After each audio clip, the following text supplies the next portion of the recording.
नमस्कार दोस्तों, मैं भूपेंद्र खन्ना स्वागत करता हूं आपका अपोगे एड्यूटेनर पर। दोस्तों, आप जैसा कि जानते हैं कि अपोगे एड्यूटेनर की हमेशा कोशिश रही है कि आपके लिए कुछ नया करें और टाइम टू टाइम आपके लिए बेस्ट से बेस्ट क्वालिटी कंटेंट लेके आएँ। इसी कड़ी में आपको हमारी डेली जो सीरीज़ है करंट की वो मिल रही है, बहुत ही महत्वपूर्ण सीरीज़ है। जैसे आप देख सकते हैं कि 24 नवंबर की करंट ऑफ की बात की जाए तो बहुत महत्वपूर्ण है। फिर इसके बाद इसमें डेली के 10 क्वेश्चन का एक हम सीरीज़ देते हैं, जो कि एक कलरफुल फॉर्मेट रहता है, जो कि बिल्कुल फ्री ऑफ कॉस्ट है। ये आप जल्दी से डाउनलोड कर सकते हैं हमारे वेबसाइट से, और साथ के साथ हमसे जुड़ सकते हैं हमारे सभी चैनल्स के साथ। जैसे सभी चैनल्स मतलब जो भी हमारे चैनल्स हैं, अपोगे एड्यूटेनर, अपोगे बैंकेसी पाठशाला, Apogee NET exam cracker, Apogee academics, Apogee startup Mitra, ये जल्दी से सब्सक्राइब कर लीजिए। पर आज से हम आपके लिए एक महत्वपूर्ण चीज़ लेके आ रहे हैं, जो कि है आपके लिए विशेष रूप से पटवारी की जो तैयारी कर रहे हैं उन भाई बंधुओं के लिए। उस सीरीज़ में आज से हम पेपर शुरू कर रहे हैं और वो पेपर बहुत ही महत्वपूर्ण होंगे। पूरे 150 क्वेश्चनों को हम यहाँ पर इंक्लूड करने वाले हैं, जो आपके लिए बेनिफिशियल होंगे। तो चलिए शुरू करते हैं हमारे पहले मॉक पेपर को। तो ये है पटवारी का मॉक पेपर। एक एक करके इसमें 150 क्वेश्चन मैं आपको करवाऊंगा, जो कि आपके लिए बहुत महत्वपूर्ण होंगे।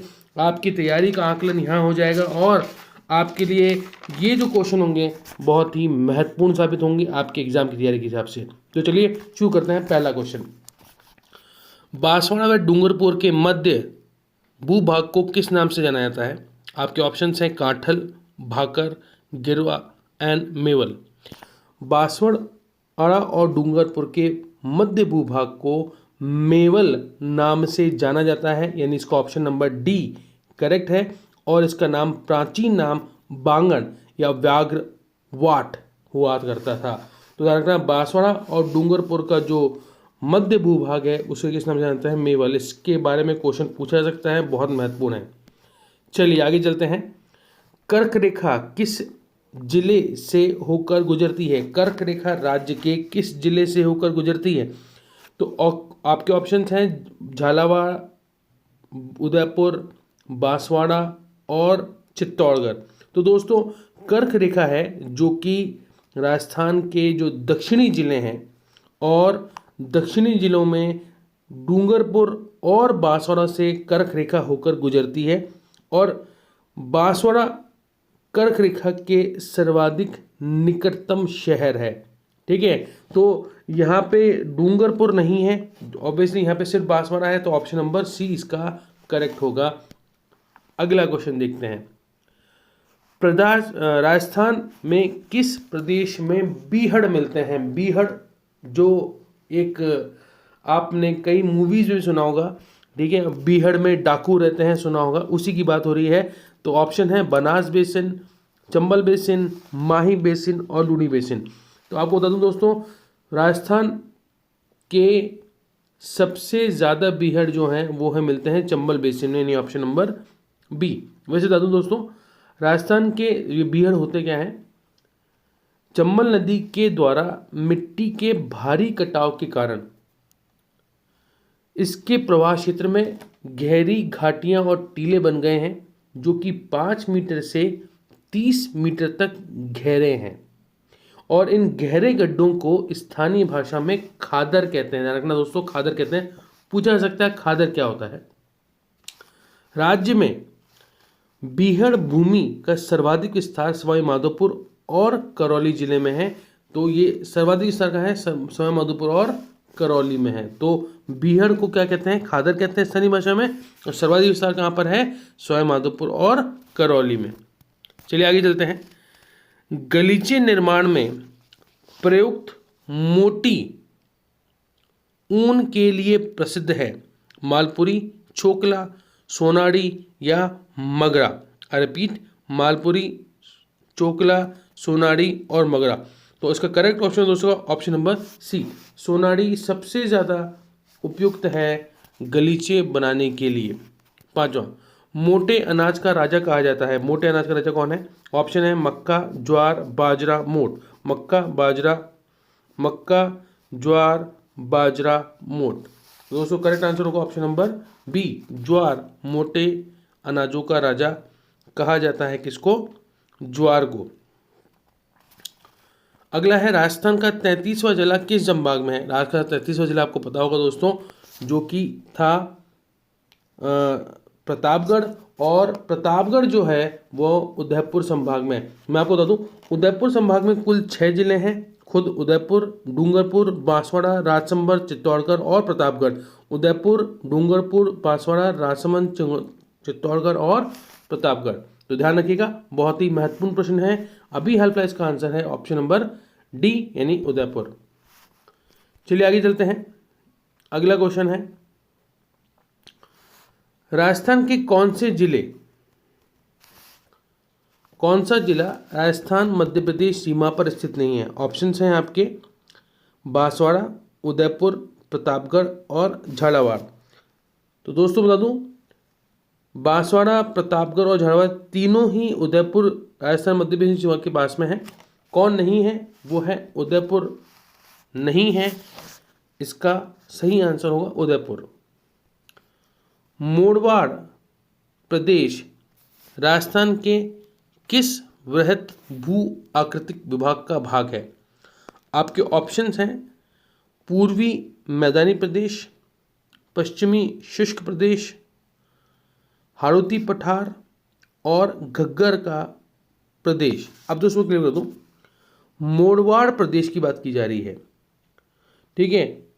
तो ये जो मोरवाड़ है, राजस्थान, पश्चिमी राजस्थान के अर्ध शुष्क मैदान के उपखंड लूनी बेसिन को गोडवाड़ प्रदेश, ये मोरवाड़ नहीं गोडवाड़ प्रदेश कहा जाता है, गोडवाड़ प्रदेश के नाम से जाना जाता है। तो दोस्तों पश्चिमी जो शुष्क प्रदेश है, आई रिपीट, पश्चिमी जो शुष्क प्रदेश है, इसका आंसर होगा यानी option number B.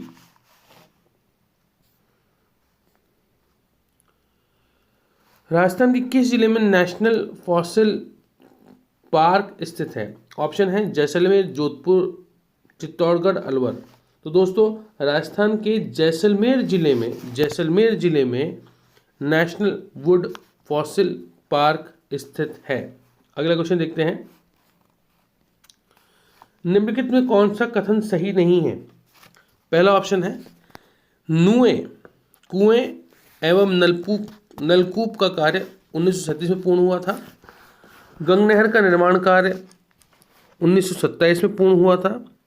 Indira Gandhi के जल का उपयोग केवल सिंचाई के लिए होता है।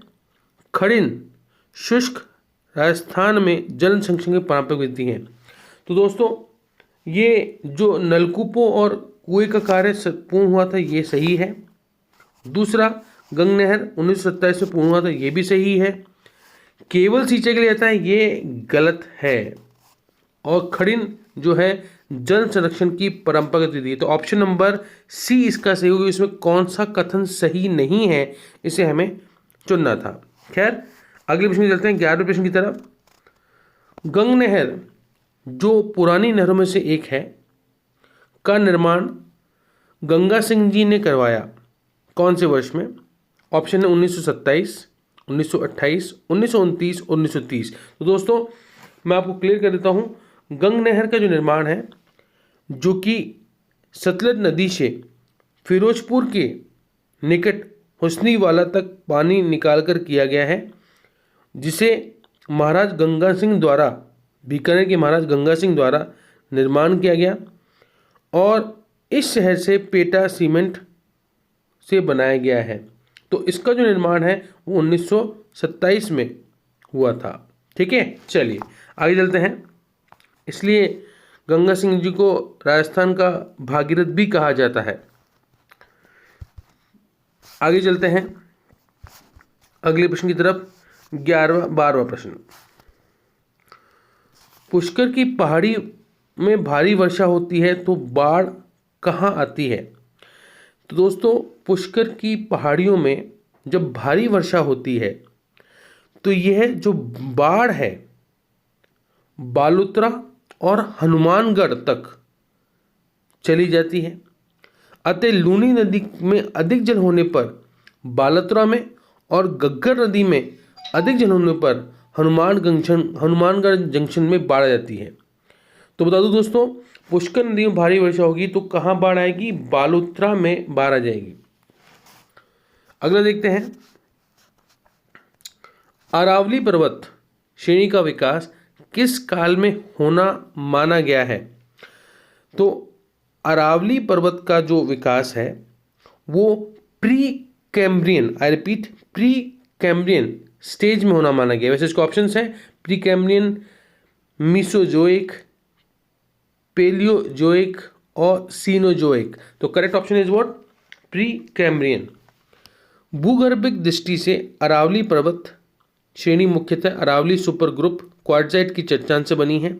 इसका उद्भव एवं उत्पत्ति भूगर्भिक इतिहास में प्राचीन कल्प अर्थात प्री कैम्ब्रियन कल्प में हुई थी। तो अरावली पर्वत श्रेणी का जो विकास है वो प्री कैम्ब्रियन स्टेज में हुआ है। अगला क्वेश्चन देखते हैं, भूनापन मापन के क्षैतिज दूरी का पता करने की कितनी विधियां हैं? तो दोस्तों भूमापन के क्षैतिज दूरी पता करने की विधियों की बात की जाए तो ऑप्शंस हैं 2, 3, 1 और 4। तो करेक्ट आंसर होगा ऑप्शन नंबर 2। 2 भूमापन जो है से के क्षैतिज दूरी नापने की विधियां हैं। भूमापन करते समय चेन लाइन के नीचे कटान देकर आने वाली लाइन को कहा जाता है। ऑप्शंस हैं खानगी लाइन, वापसी लाइन, दार्जिली लाइन या मुरब्बा लाइन। तो correct option is option number C, इसको कहते हैं दार्जिली लाइन। जयपुर का परंपरागत शिल्प है पेंटिंग्स, ऊनी खादी, थेवा कॉप और ब्लू पॉटरी। तो जयपुर का जो परंपरागत है वो है ब्लू पॉटरी, यहाँ का बहुत फेमस है। तो option number D. Colonel Tod के अनुसार व्यापारिक काफिलों के सुरक्षार्थ उपयोग हेतु कौन सा जिला प्रसिद्ध था? मेहरानगढ़ दुर्ग, सिवान दुर्ग, भैंसोरगढ़ दुर्ग और गागरोन दुर्ग। तो कर्नल टॉड के अनुसार व्यापारिक काफिलों की सुरक्षा की दृष्टि से सबसे महत्वपूर्ण जगह था भैंसोरगढ़ का दुर्ग। सुमिलित कीजिए, ऑप्शंस हैं बरबड़, अन्नपूर्णा, स्वांग्य और केला देवी। और वंश हैं यदुवंशी, कछवाहा, जैसलमेर शासक और सिसोदिया। आपके पास लोक देवी है और वंश हैं, और आपको सुमिलित करना। ऑप्शंस हैं A4, B2, 3, 1 और C3, D1, A3, 1, 4, 2, A2, B4, C1, D3, A1, B2, C3, D4। तो दोस्तों अगर मैं इस पूरे प्रोसेस की बात करूँ तो आपको अगर एक भी ऑप्शन के पास केस में पता होता है तो काम आपका बन जाता है। ठीक है, अब समझने की कोशिश करना। अगर मैं बात करूं बरबड़ देवी जो है वो सिसोदिया वंश की है।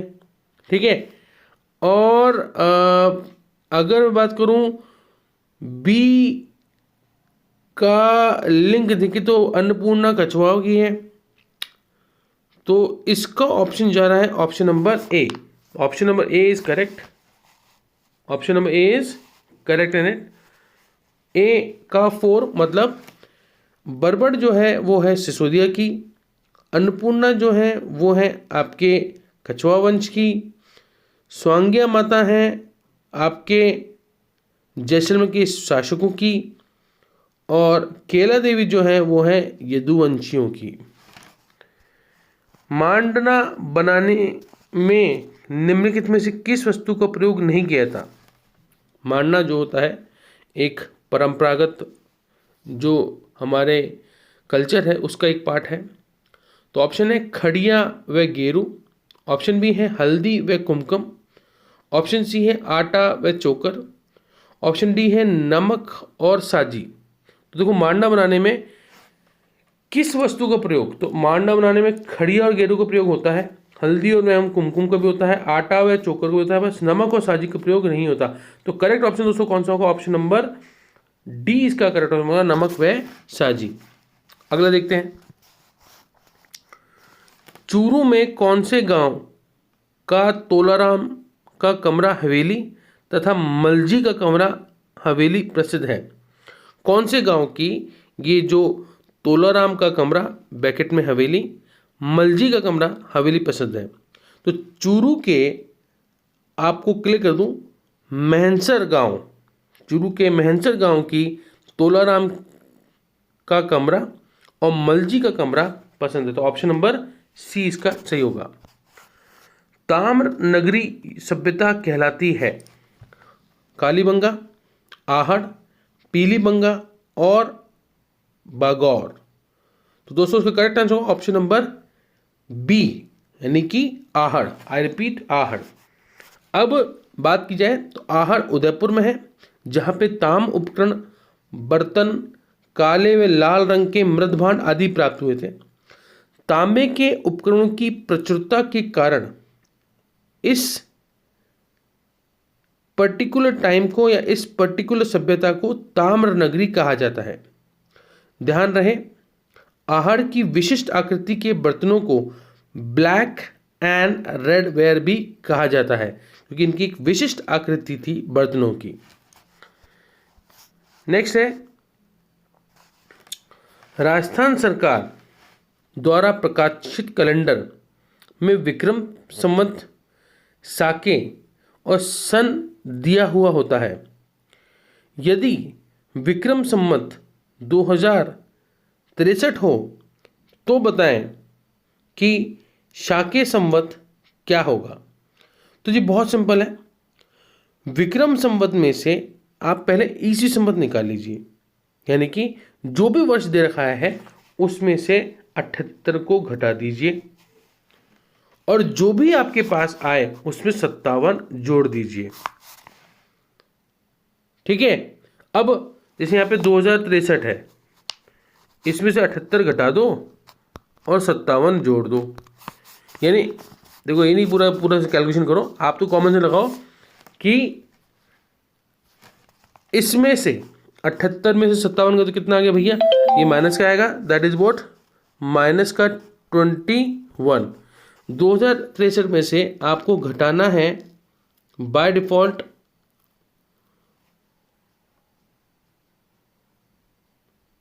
घटाना है बाय डिफॉल्ट 78। ठीक है, और उसमें से भी आपको 57 और घटाना है, तो इसको जब आप कैलकुलेट करेंगे तो ये आएगा 1928। दोनों ही घटाने हैं और आंसर होगा 1928।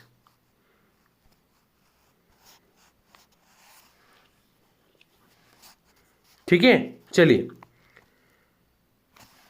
अगला है, सवाई जयसिंह ने निम्नलिखित में से किस नगर में वेधशाला का निर्माण नहीं करवाया? ये क्वेश्चन मैं बता दूं कॉलेज लेक्चर में पूछा गया था।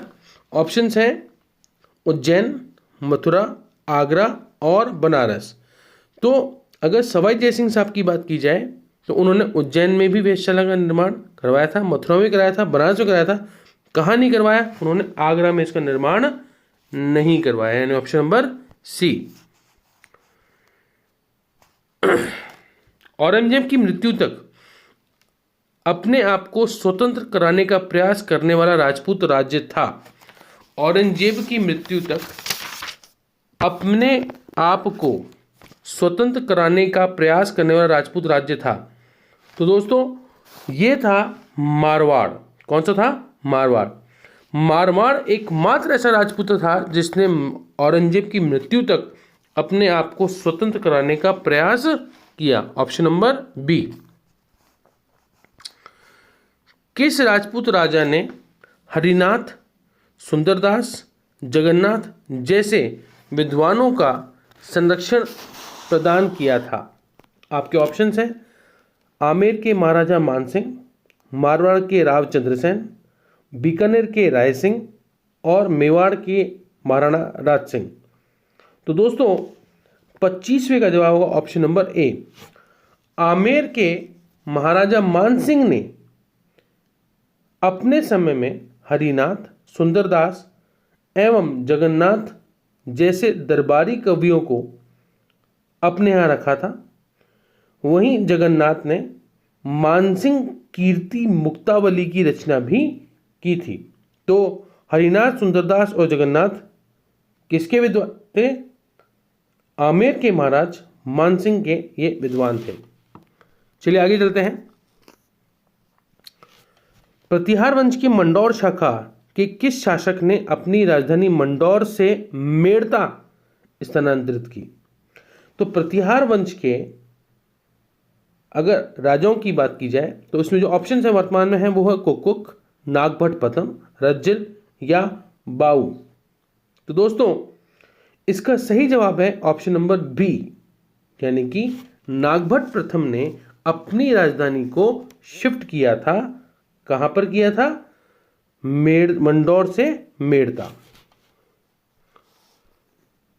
निम्न कौन से राजपूत सरदार हल्दी घाटी युद्ध में महाराणा प्रताप के पक्ष में लड़े थे? आपके ऑप्शंस हैं राम सिंह तंवर, राम साहा, बींदा झाला, रावत, कृष्णदास चुंडावत और अशोक परमार। और आपके ऑप्शंस हैं इसके ऑप्शन 1 और 3 करेक्ट है, ऑप्शन बी है 2 और 4 करेक्ट है, ऑप्शन सी है 1 2 3 4 चारों करेक्ट हैं और ऑप्शन डी है 1 2 3 करेक्ट है। तो दोस्तों बता दूं इस पूरे प्रोसेस में इन सभी लोगों ने महाराणा के साथ लड़ाई की थी अकबर के खिलाफ। तो राव सिंह भी जी हैं, बींदा जाला भी हैं, रावत कृष्णदास चुंडावत भी हैं और अशोक परमार हैं। तो यानी 27 का आंसर होगा option number C, sorry option number D, 1 2 3। दोस्तों नहीं, इसमें अशोक परमार ने इसमें भाग नहीं लिया था। तो ऑप्शन नंबर डी इसका आंसर होगा, 1 2 व 3। खैर आगे बढ़ते हैं। राजपूताना की किस रियासत में आजाद मोर्चे की स्थापना की? आपके ऑप्शन है जोधपुर, बी कोटा, सी जयपुर और ऑप्शन डी बीकानेर। तो दोस्तों जयपुर जिले में, जयपुर की जो रियासत है वहां पर आजाद मोर्चे की स्थापना हुई थी, यानी ऑप्शन नंबर सी इसका जवाब होगा, ऑप्शन नंबर सी। चलिए, क्योंकि बता दूं भारत छोड़ो आंदोलन में जयपुर प्रजामंडल की भूमिका से असंतुष्ट होकर सक्रिय कार्यकर्ता कौन कौन? दौलतराम भंडारी, बाबा हरिश्चंद्र, रामकरण जोशी, चिरंजी लाल मिश्र आदि ने आजाद मोर्चे की स्थापना की थी। तो इसका ऑप्शन कौन सा होगा? Option number C. आगे बढ़ते हैं। स्वतंत्रता सेनानी प्रताप सिंह बारहट की जन्मस्थली है? ऑप्शन है मांडलगढ़, शाहपुरा, खरवा, नसीराबाद। तो दोस्तों स्वतंत्रता सेनानी जो प्रताप सिंह जी बारहट हुए, जो कि एक महान स्वतंत्रता सेनानी के रूप में इनकी छवि है, इनके जो जन्मस्थली है वह है बी, यानी शाहपुरा, ऑप्शन नंबर बी। ठीक है, शाहपुरा के प्रसिद्ध केसरी सिंह बारहट, जोरावर सिंह बारहट, प्रताप सिंह बारहट की हवेली स्थित है। यहां स्थित उमेद सागर और कमल सागर भी दर्शनीय है। चलिए, अब है तरुण राजस्थान समाचार पत्र के व्यवस्थापक थे। तो दोस्तों ऑप्शन है जयनारायण व्यास, अर्जुनलाल सेठी, माणिक्यलाल कोटरी और सागरमल गोपा। तो तरुण राजस्थान के जो मुख्य रूप से व्यवस्थापक थे वो थे जयनारायण व्यास। जयनारायण व्यास ने तरुण राजस्थान 1927 में ब्यावर में, अखंड भारत 1938 में बंबई में, अग्निबाण आगीबाण नामक राजस्थानी पत्र, पीप अंग्रेजी में इत्यादि समाचार पत्रों का प्रकाशन किया और उनका संपादन किया। तो करेक्ट आंसर है जयनारायण व्यास। संविधान असाधारण परिस्थितियों में राष्ट्रपति को राज्यपाल के कृत्यों के निर्वहन हेतु उपबंध कर सकता है। कौन सी परिस्थितियों में राष्ट्रपति को राज्यपाल के कृत्यों के लिए निर्वहन के लिए उपबंध कर सकता है? तो दोस्तों इसका करेक्ट आंसर है, आपके ऑप्शन हैं अनुच्छेद 160 में, अनुच्छेद 162 में, अनुच्छेद 165 में, अनुच्छेद 310 में। तो करेक्ट ऑप्शन है ऑप्शन नंबर ए, अनुच्छेद 160 में। राज्य विधानसभा में प्रथम मध्यावधि चुनाव किस वर्ष हुए? तो दोस्तों, राज्य विधानसभा में पहली बार मध्यवर्ती चुनाव 1980 में हुए थे। कब हुए थे भैया? 1980 में हुए थे। चलिए आगे चलते हैं 33वां। राजस्थान पुलिस विभाग में ऑनलाइन FIR योजना कब प्रारंभ हुई थी? देखो बहुत महत्वपूर्ण है, 101% चांसेस है कि ऐसे क्वेश्चन आपसे पूछे जाएं। तो दोस्तों इसके ऑप्शन हैं 18 दिसंबर 2006, 30 मार्च 2007, 1 अप्रैल 2007 और 13 जनवरी 2007। तो करेक्ट ऑप्शन इज 18 दिसंबर 2006 को कालवाड़ पुलिस थाने जयपुर ग्रामीण में यह योजना की शुरुआत की गई थी। अगला देखते हैं, राजस्थान उच्च न्यायालय के निम्नांकित न्यायाधीशों में से कौन से राजस्थान उच्च न्यायालय में न्यायाधीश नहीं रहे? कौन न्यायाधीश नहीं रहे? आपके ऑप्शन हैं न्यायमूर्ति BS चौहान, न्यायमूर्ति RC लोहाटी, न्यायमूर्ति NM कासलीवाल, न्यायमूर्ति AK माथुर। तो दोस्तों इसका करेक्ट जवाब है न्यायमूर्ति RC लाहौटी जी न्यायाधीश नहीं रहे। चलिए आगे चलते हैं, अगला क्वेश्चन है क्वेश्चन नंबर 35। राजस्थान उच्च न्यायालय की प्रधान पीठ कहाँ स्थित है? ऑप्शंस हैं जयपुर, जोधपुर, उदयपुर, कोटा। तो दोस्तों प्रधान पीठ जो है वो कहाँ स्थित है? जोधपुर में स्थित है राजस्थान उच्च न्यायालय की। राजस्थान उच्च न्यायालय खुद कहाँ पर है? जयपुर में है, उसकी जो एक जयपुर पीठ भी है, पर प्रधान पीठ कहाँ है? जोधपुर में। निम्नलिखित में से किसे राष्ट्रपति नियुक्त नहीं करता है? ऑप्शंस है प्रधानमंत्री, B उपराष्ट्रपति, C सर्वोच्च न्यायालय का न्यायाधीश, ऑप्शन D उच्च न्यायालय का न्यायाधीश। तो दोस्तों राष्ट्रपति प्रधानमंत्री को नियुक्त करता है, राष्ट्रपति सर्वोच्च न्यायालय के न्यायाधीश को भी नियुक्त करता है, राष्ट्रपति उच्च न्यायालय के न्यायाधीश को नियुक्त करता है, पर राष्ट्रपति किसे नियुक्त नहीं करता? वो नियुक्त नहीं करता उपराष्ट्रपति को। किसको नियुक्त करता भाई? उपराष्ट्रपति को नियुक्त नहीं करता, क्योंकि अनुच्छेद 66 के अनुसार उपराष्ट्रपति का निर्वाचन संसद के दोनों सदनों द्वारा किया जाता है। उपराष्ट्रपति को राष्ट्रपति द्वारा नियुक्त नहीं किया जाता, परंतु प्रधानमंत्री, सर्वोच्च एवं उच्च न्यायालय के न्यायाधीशों का जो नियुक्ति है वो किसके द्वारा की जाती है? वह की जाती है राष्ट्रपति द्वारा। खैर आगे बढ़ते हैं क्वेश्चन नंबर 37। निम्नलिखित प्रस्तावों में से किसका संदर्भित संबंध संघीय बजट से है? ऑप्शन है निंदा प्रस्ताव, ध्यानाकर्षण प्रस्ताव, कटौती प्रस्ताव या स्थगन प्रस्ताव। तो हम बात कर रहे हैं संघीय बजट से, तो इसका ऑप्शन होगा दोस्तों ऑप्शन नंबर C कटौती संबंधी जो प्रस्ताव है वो इसके तहत आएंगे, यानी ऑप्शन नंबर C। अगले क्वेश्चन देखते हैं, अधोलिखित में से कौन सा कार्य जिलाधीश का नहीं है? पहला ऑप्शन है भू दस्तावेजों का रखरखाव, ऑप्शन B है राजस्व का एकीकरण, ऑप्शन C है कानून व्यवस्था का रखरखाव, ऑप्शन D है आयकर का एकत्रीकरण। तो दोस्तों अधोलिखित कार्यों में जो कार्य जिलाधीश का नहीं है वह है आयकर का एकत्रीकरण। इसके लिए इनकम टैक्स डिपार्टमेंट है वो करेगा, बाकी ये तीनों काम जिलाधीश के होंगे। निम्नलिखित में से संविधान के किस अनुच्छेद के अंतर्गत जिलाधीश को सेवा संबंधी सुरक्षा प्रदान की गई है? अनुच्छेद 123, अनुच्छेद 301, अनुच्छेद 311 और अनुच्छेद 352।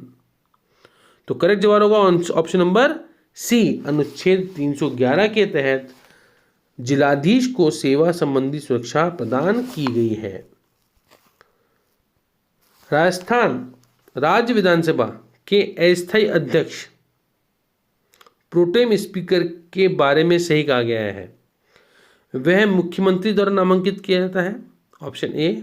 ऑप्शन बी, वह मुख्य न्यायाधीश द्वारा नामांकित किया जाता है, ऑप्शन सी। वह राज्यपाल द्वारा नामांकित किया जाता है, ऑप्शन डी। इनमें से कोई नहीं। तो दोस्तों इसका सही जवाब होगा ऑप्शन नंबर सी, वह राज्यपाल के द्वारा नामांकित किया जाता है। ऑप्शन नंबर सी इसका करेक्ट जवाब होगा। अब 41वां क्वेश्चन, विरंजक चूर्ण है तत्व, मिश्रण, यौगिक या अपर रूप।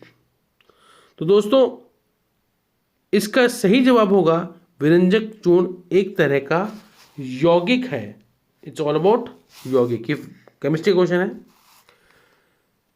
निम्नलिखित में कौन सा एक रासायनिक परिवर्तन नहीं है?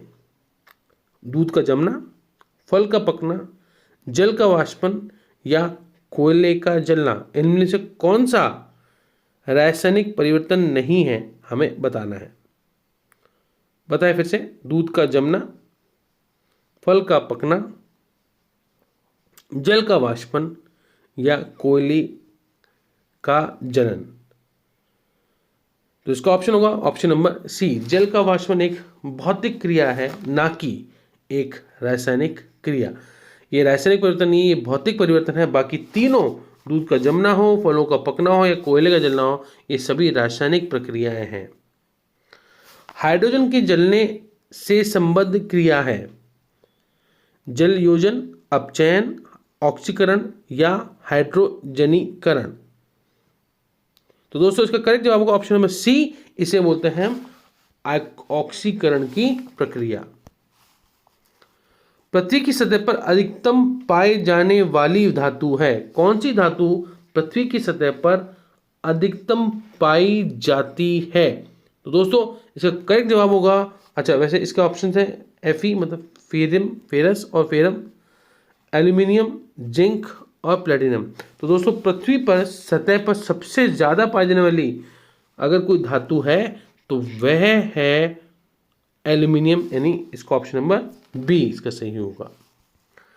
ब्राइन में पाए जाने वाले यौगिक का सूत्र है, ब्राइन में पाए जाने वाले यौगिक का सूत्र है NaOH, NaCl, Na2CO3 और NaHCO3। तो ब्राइन इज व्हाट, ये जो नमक का पानी उसकी बात होती है। तो इसमें क्या मिलेगा भैया, यौगिक का सूत्र है NaCl। निम्नलिखित में से किस में ऊर्जा अधिकतम होती है? नीले में, हरे में, लाल में या पीले में? तो दोस्तों इसका ऑप्शन है नीले प्रकाश में सबसे अधिक होती है ऊर्जा। स्पाई चुंबक के लिए सर्वाधिक श्रेष्ठ पदार्थ है। स्पाई चुंबक के लिए सही होता है लोहा, स्टील, एल्निको और तांबा। तो स्थायी चुंबक के लिए सर्वाधिक जो श्रेष्ठ पदार्थ है वो है बाय डिफॉल्ट स्टील, यानी option number B. Option number B steel ये सबसे किफायती होगा। प्रतिवर्ती क्रिया को कौन मैनेज करता है? प्रतिवर्ती क्रिया को मैनेज करने के लिए प्रमस्तिष्क, मेरुरज्जु, अनुमस्तिष्क या मेडुला ऑब्लांगेटा। तो इसका सही जवाब है मेरुरज्जु। मेरुरज्जु जो है आपके जो पूरा जो प्रतिवर्ती क्रिया का पूरा सिस्टम है वो मैनेज करता है। सुपर पोटैटो है आलू, बैंगन, आलू का द्विसैनिक फल या सुपर किस्म। तो दोस्तों अगर सुपर पोटैटो की बात की जाए तो वह एक बाय डिफॉल्ट आलू की द्विसैनिक फसल है, यानी option number C. Option number C इसका सही जवाब होगा। नेक्स्ट है, बायोमास ऊर्जा प्राप्त होती है कूड़े कचरे द्वारा, कृषि अवशेष द्वारा, पशुओं एवं मनुष्य के मलमूत्र द्वारा या उपयुक्त सभी। तो दोस्तों बायोमास प्लांट की बात की जाए तो वहां पे कूड़ा कचरा भी डालते हैं, कृषि अवशेष भी डाले जाते हैं, पशुओं एवं मनुष्य का मलमूत्र भी इसमें डाला जाता है। तो इसका ऑप्शन क्या होगा? Option number D, option D correct है। चलिए बात करते हैं नेक्स्ट 51वें क्वेश्चन की। शुद्ध शहर संरक्षित रह सकता है, पहला कुछ दिनों तक, ऑप्शन बी कुछ माह तक, ऑप्शन सी कुछ वर्षों तक, और ऑप्शन डी हजारों वर्षों तक। तो शुद्ध शहर सुरक्षित रह सकता है हजारों वर्षों तक। यही ये जो आपका स्वच्छ भारत मिशन जो है वो इसी थीम पे काम कर रहा है कि शुद्ध शहर सुरक्षित रहेगा हजारों वर्षों तक। केशरुख रज्जु में से कितनी जोड़ी तंत्रिकाएं निकलती हैं? आपके ऑप्शन है 13, ऑप्शन बी है 31, ऑप्शन सी है 33 और ऑप्शन डी है 12। तो करेक्ट आंसर जो होगा वो है ऑप्शन नंबर बी। इसमें से कितनी निकलती हैं? 31 जोड़ियां निकलती हैं।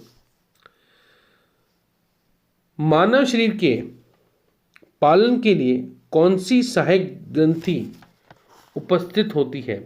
ऑप्शन है बक्कल कैविटी, जठर, यकृत या पैनक्रियाज। तो मानव शरीर के पालन के लिए दोस्तों सबसे ज्यादा है वो है बक्कल कैविटी। नेक्स्ट है, ग्लाइकोलाइसिस चक्र से कितने एटीपी की लब्धि होती है?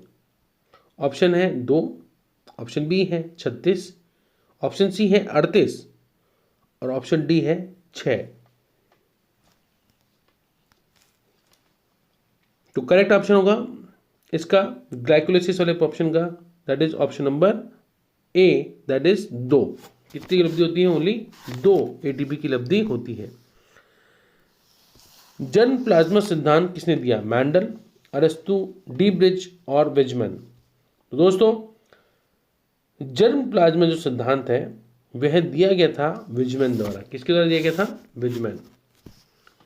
जीन बनी होती है अमीनो एसिड से, नाइट्रोजन बेस से, फैटी एसिड से या पॉलीन्यूक्लियोटाइड से।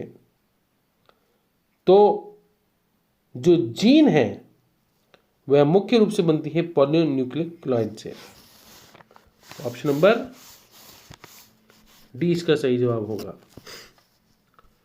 मनुष्य के में संतान का लिंग निर्धारण होता है माता के लिंग गुणसूत्र से, अंडाणु की माप से, शुक्राणु की माप से या पिता के लिंग गुणसूत्र से।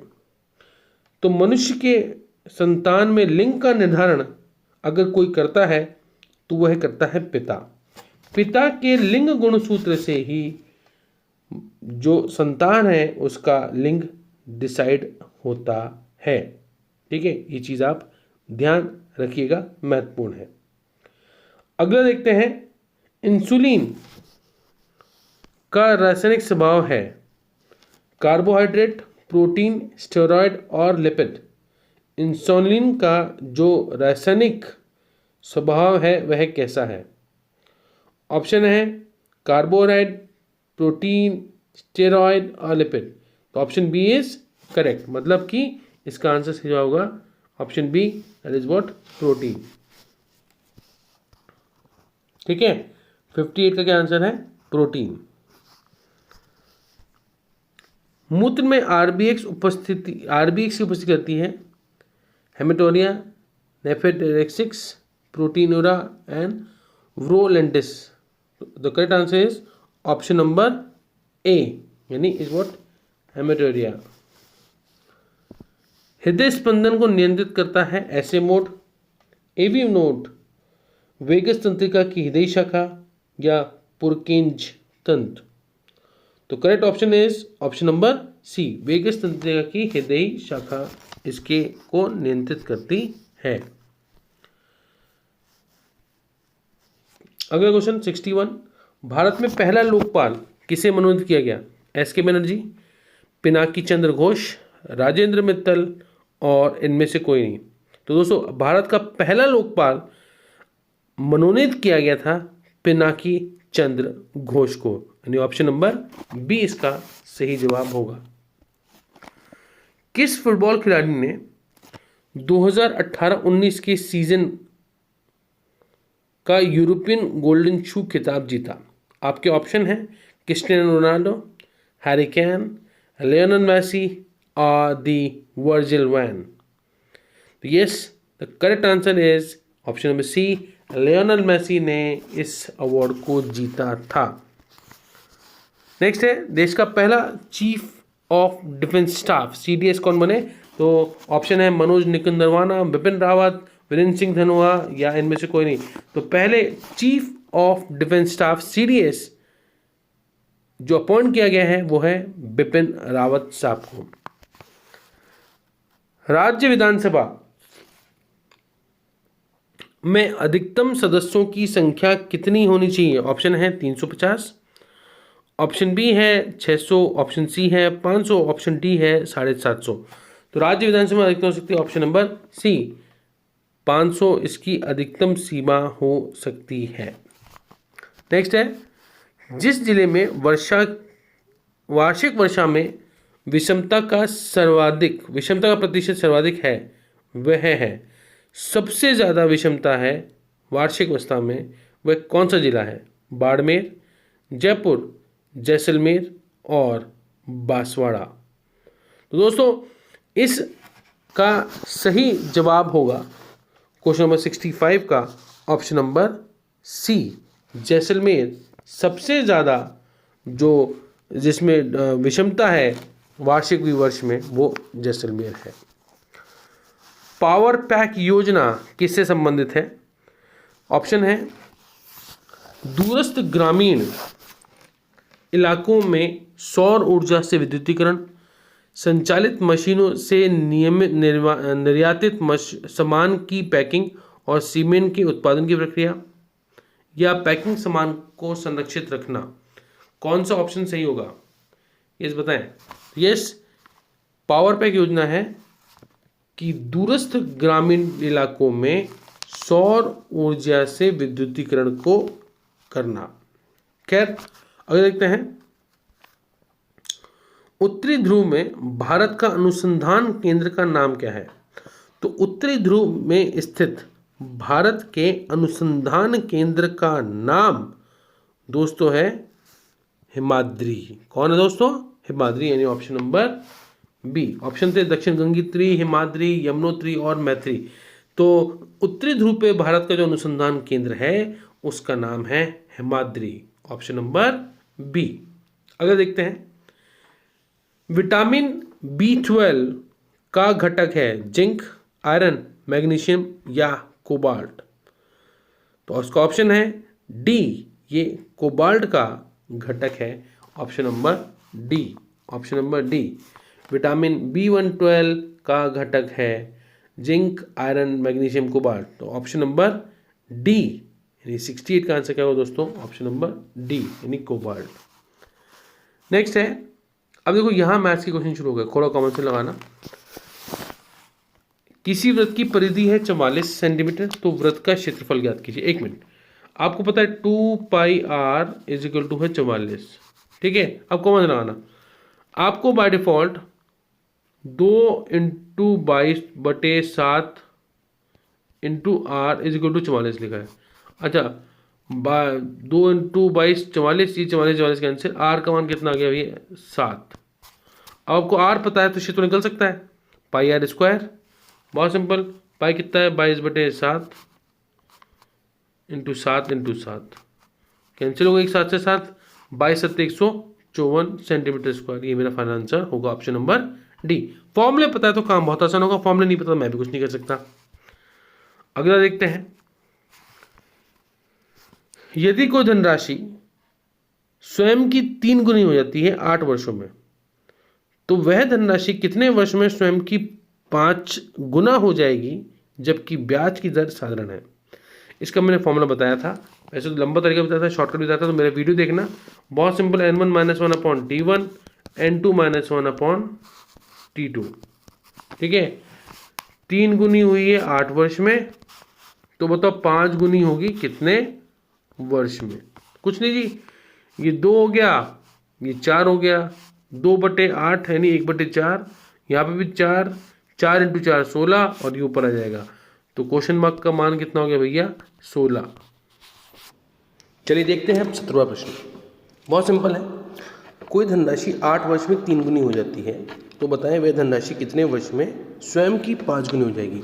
ये फॉर्मूला मैंने मेरे वीडियोज़ में आप देख सकते हैं, वहाँ मैंने बताया था n1 - 1 upon t1, n2 - 1 upon t2। इसका मतलब क्या है? n1 क्या है? दुगना 3 गुना जो वर्ड होते हैं, t1 होता है समय। क्या बोला हमने? 3 गुनी 8 वर्ष में, तो बताएं 5 गुनी कितने वर्ष में? अच्छा, 2 में से 1 गए तो कितना होगा? 3 में से 1 गए तो 2, 2/8 यानी 1/4, यहाँ पे 4, 4 × 4 16 वर्ष। ये ऑप्शन है, इसका आंसर 16 वर्ष होगा। जैसे है, एक निश्चित साधारण ब्याज की दर से 2400 रुपये का 5 वर्ष का मिश्रधन 2760 रुपये है। यदि ब्याज की दर 2% अधिक होती तो मिश्रधन कितना होता? अब कॉमन सेंस से करते हैं, ठीक है। आपको मिश्रधन पता है कितना? 2400 रुपये का मिश्रधन है, 2760, 5 वर्ष का। एक यानी 5 वर्ष का ब्याज मुझे पता है। 5 वर्ष का ब्याज कितना हो गया? इनका अंतर, इन दोनों का अंतर, 2760 और 2400 कितना भैया? 360 रुपये। कितने टाइम का ब्याज है ये है सर 5 वर्ष का ब्याज। कितने वर्ष का ब्याज है ये? बाय डिफॉल्ट 5 वर्ष का। 360 रुपये है 5 वर्ष का, ठीक है। तो ब्याज की दर प्रतिशत निकाल सकते हैं, क्योंकि आपको पता है आर का फॉर्मूला क्या था? आर का फॉर्मूला था SI × 100 अपॉन P × T। ऐसा कितना है? 360 into rate of into 100 upon principal 2400 into time 5 वर्ष। ये है ना। अब काटापटी करते हैं, 0 से 2 0 कैंसिल, ठीक है। अब ये 12 से काट लेते हैं, ये 2, और ये कितना हो गया भैया? 30, और करते हैं तो ये 10 और 1 0 कैंसिल, यानी 3%। रेट ऑफ इंटरेस्ट कितना आ गया? 3%। अगर 2% ज़्यादा होती तो मिश्रधन क्या होता? अगर 2% ज़्यादा है तो रेट ऑफ इंटरेस्ट कितनी है? हम 5%। तो 5% पे हम कैलकुलेट कर सकते हैं क्या? 5% पे हम कैलकुलेट कर सकते हैं सिंपल इंटरेस्ट। तो 2400 का 5% के हिसाब से कितना होगा? 2400 इंटू 5 इंटू 5 अपॉन 100, ठीक है। 24 इंटू 25, 24 इंटू 5 इंटू 5 25, 24 इंटू 25 कितना होता है? 24 के स्क्वायर में 25 जोड़ दो, यानी 600। 576 प्लस 24 ये होगा ना, 600। 600 रुपये बढ़ जाएंगे, तो 2400 में 600 बढ़े कितना आएगा? 3000 रुपये आपका आंसर होगा। चलिए, सीताराम ने 4500 रुपये पूंजी लगाकर एक व्यापार प्रारंभ किया। कुछ समय बाद प्रवीण 5400 रुपये के साथ व्यापार का साझेदार बन गया। यदि वर्ष के अंत में लाभ अनुपात है 2:1, तो बताएं प्रवीण कितने माह बाद अंदर आया? अब कॉमन सेंस से देखो, इसने 4500 रुपये लगाए 12 माह के लिए, और कुछ समय बाद आया है। कौन? प्रवीण। 5400 रुपये लगा के उसका पैसा कितना रहेगा? 12 - x। ये किसके बड़ा? 2:1 के। इनको सॉल्व करके मैं x के लिए निकाल सकता हूँ। भाई 0 से 0 कैंसिल हो गए, ये 5 हो गया और ये 6 हो गया। सिंप्लीफाई कर लेते हैं भाई, 6 × 2 12, यहाँ पे चला गया, ठीक है। और सिंप्लीफाई करें तो ये 12 × 12 - x इजिकल टू कितना है?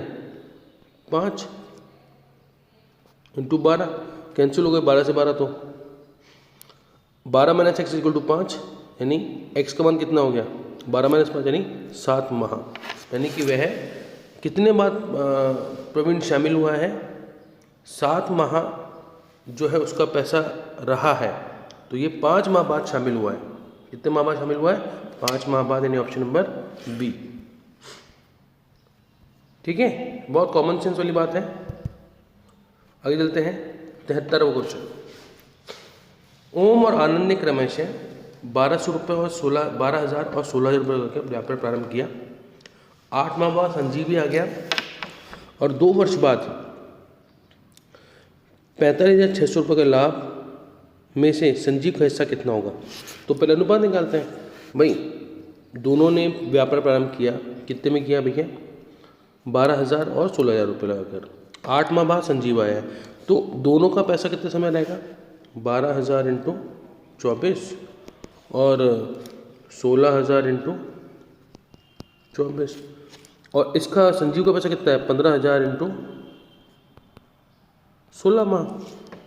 भाई 0 कैंसिल करोगे तीनों के, ठीक है। अच्छा, और कुछ कैंसिल हो रहा है? सब 4 से कैंसिल करते हैं, तो ये 6, ये भी 6 और ये 4। कुछ और कैंसिल हो रहा है? 2 से कैंसिल करते हैं। अभी भी 4 तो कॉमन आ ही रहा है, ये फिर 4, यहाँ पे भी 4 और यहाँ पे 3। यहाँ कितना हो गया? 18। यहाँ कितना हो गया? 24। यहाँ कितना हो गया? 18 अनुपात 24 अनुपात 15। इस अनुपात में आपको लाभ बांटना है, आपको संजीव का हिस्सा निकालना है। तो कुछ नहीं, संजीव का हिस्सा कितना होगा? 15/18 और 24 कितने हो गए? 42। 42 और 15 50, 42 15 57। इसके अकॉर्डिंग हम कैलकुलेट कर लेते हैं। तो कितना हो गया? 15/57 इंटू 145600। कितनी बार जा रहा है ये जा रहा है 8 बार। 8 बार चला गया, 800।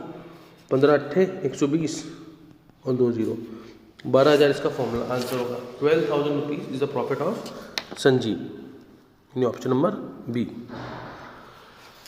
मोना, सीता और बबीता ने कितने रुपये लगा के व्यापार प्रारंभ किया? वर्ष के अंत में 3600 का लाभ हुआ। किसका? सीता का। तो कुल लाभ, तो अनुपात निकाल लो, अनुपात का क्वेश्चन है। तो कितना हो गया? 2700, 8100 और 7200। काटापीटी करते हैं। अच्छा, ये 9 से कट रहे हैं क्या? ये हो गया 3/9/8। इस अनुपात में लाभ है। इसमें हम बताया कि भाई सीता का जो लाभ है वो 3600 है। तो कुल लाभ कितना है? तो कुल कितना हो गया? 9 और 3 11, 9 और 3 12, 12 और 8 20। तो 20 इंटू 3600 जो दिया गया है, अपॉन में किसका? सीता का लाभ। सीता लाभ कितना है? 9। कट रहा है 400, 20 इंटू 400 8,000 रुपये लाभ हो गया। ऑप्शन नंबर ए। सिंपल है, कोई बहुत बड़ा टास्क नहीं है। 4800 रुपये को महेश, सुरेश और दिनेश के बीच 6:5:8 में बांटा जाता है। तो बताओ महेश और दिनेश का अंतर कितना होगा? बहुत सिंपल, कि कोई सबका निकालना नहीं है, इसमें कॉमन से लगाओ। आप तो बोलो महेश और दिनेश का अनुपात के हिसाब से अंतर कितना है? महेश और दिनेश का अनुपात के हिसाब से अंतर कितना है? 6 और 4 2 है, 2। कुल अनुपात कितना है भाई? 6 और 5 11, 11 और 4 15 और 48 टोटल है। बस, क्यों मेहनत करूँ? काटापीटी करते हैं। 15 से काटते हैं, 15 3 45, बच गए 3 0 2 320। 320 इंटू 2 640 रुपये आंसर आ गया। मनोज के पास 480 रुपये हैं, जिसमें 1 रुपये, 5 रुपये और 10 रुपये के नोट हैं। प्रत्येक प्रकार के नोटों की संख्या समान हो तो बताओ नोटों की संख्या का अनुपात क्या होगा? अब देखो बहुत सिंपल है। आपको मान लेते हैं कि हमने सपोज बोला सबकी नोटों की संख्या बराबर है। अब नोटों की संख्या माना मैंने, let it be x, unitary method से कर सकते हैं। भाई 1 रुपये का वर्थ कितना है? 1x। 5 का 5 इंटू एक्स और 10 का 10 इंटू एक्स। तो टोटल कितना हो गया? x 5x और 10x 16x, ये किसके बराबर है 480। x के लिए कितनी हो गई, काटापीटी करें तो 30। तो प्रत्येक नोटों की संख्या कितनी है 30, तो कुल नोटों की संख्या कितनी होगी 90। भाई 3 नोट ना 30 30 30, तो 30 30 30 कितना होगा 90। अब देखिए ए बी का 3/, अजीब बहुत इंपॉर्टेंट क्वेश्चन है, ऐसे एग्जाम में मैंने अपने जो रेशियो वाला क्वेश्चन है वहाँ करवाए भी हैं। ए बी का 3/7 है, ठीक है। बी सी का 2/3 है, सी डी का 1/2 है। तो आपको ए अनुपात डी निकालना है। 1 मिनट, इसके according A raise to B कितना हो गया भाई 3/7, बी रेस टू सी कितना हो गया भाई 2/3, और सी रेस टू डी कितना हो गया भाई 1/2। अब याद करो ऐसा क्वेश्चन मैंने करवाया था क्या, मैंने कुछ नियम बताया था याद है, जिसमें मैंने बताया था कि बगल में कब्जा करो। तो इसके लिए आई बटन में मैं भी रेशियो वाला भी टॉपिक दे दूंगा, उसको देख लेना, बहुत काम का है, ठीक है। जैसे नेक्स्ट है 9600 रुपये प्रत्येक की दर से एक गाय और घोड़ा बेचा गया। यदि घोड़े पर 20% लाभ और गाय पर 20% हानि हुई तो पूरे सौदे में कितना लाभ हुआ और कितनी हानि हुई, ठीक है। अब आपको सोचो एक बार, यहां पे आपको एसपी दे रखी है। अच्छा एसपी से आप सीपी निकाल सकते हो, निकाल सकते हैं। एसपी से इसकी एसपी सीपी भी निकाल सकते हैं, बिल्कुल निकाल सकते हैं। दोनों सीपी आ जाएंगे और दोनों सीपी के बाद आपको टोटल एसपी पता होगा, तो आप दोनों का पूरे सौदे का लाभ और हानि निकाल सकते हो। जैसे पहले वाले की सीपी कितनी आएगी, CP1 मान लेते हैं, ठीक है भाई 9600 रुपये अपॉन लाभ हुआ है 120 इंटू 100, काटापीटी करते हैं, 0 से 0 नंबर गए 12/80, तो हो गया 8000 रुपये CP1। CP2 निकालना है, इसमें लॉस हुआ है 20% का, तो 96 80 इंटू कितना हुआ ये 100, ठीक है। काटापीटी करते हैं, कितना हो गया 16 बार गया 12 बार 120, तो कुल मिला के जो सीपी है वो कितना पूरे सौदे की, जब तो प्रत्येक का एसपी आ गया सीपी आ गया, तो पूरे सौदे में लाभ हानि निकल सकती है, ठीक है। बहुत बड़ा टास्क नहीं है ये, इसका कॉमन सेंस है। तो पूरे सौदे की लाभ हानि आराम से निकल जाएगी। या तो कोई डाउट भाई, बहुत बेसिक क्वेश्चन था। एक व्यापारी को 140 पेन बेचने पर 20 पेन के विक्रय मूल्य के बराबर लाभ होता है, तो लाभ प्रतिशत कितना, ये मैंने बताया था ऐसे क्वेश्चन। प्रॉफिट एंड लॉस में मैंने बहुत ढंग से ये क्वेश्चन करवाए। मान लेते हैं एक पेन का एसपी है 1 रुपये, एक पेन का एसपी कितना है 1 रुपये, तो सीधी सी बात है 20 पेन का एसपी कितना होगा 20 रुपये, 5 पेन का एसपी कितना होगा 5 रुपये, जो भी है 140 पेन का 140 और 20 पेन का 20 रुपये। आपको एसपी पता है और लाभ पता है, सीपी निकाल सकते हो क्या आप, सीपी निकाल सकते हो ना, प्रॉफिट पता है और एसपी पता है। वो सीपी क्या होता है, प्रॉफिट क्या होता है, एसपी माइनस सीपी। तो SP is 140, profit is what 20, तो कितना हो गया 120। तो सीधी सी बात है कितना हो गया 20 अपॉन 120 इंटू 100, काटापीटी कर 1/6 यानी 16 से 2/3% आंसर, ये लाभ होगा।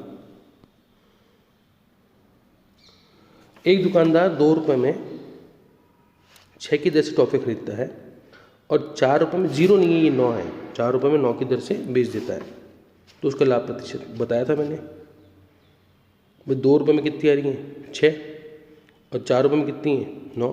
शॉर्टकट भी बताया था, लॉन्ग भी बताया था, क्योंकि सीधी सी बात है 2 रुपये में 6, सी पे कितना है 2/6, एस पी कितना है 4/9। अब कौन बड़ा है, सीधी सी बात देख लो भाई, इसकी वैल्यू 1/33%, इसकी वैल्यू कितनी है 33 से तो ज़्यादा ही है। ठीक है, इनका अंतर निकाल 1/3 और 4/9 का, ये प्रॉफिट आ जाए, प्रॉफिट आ जाएगा।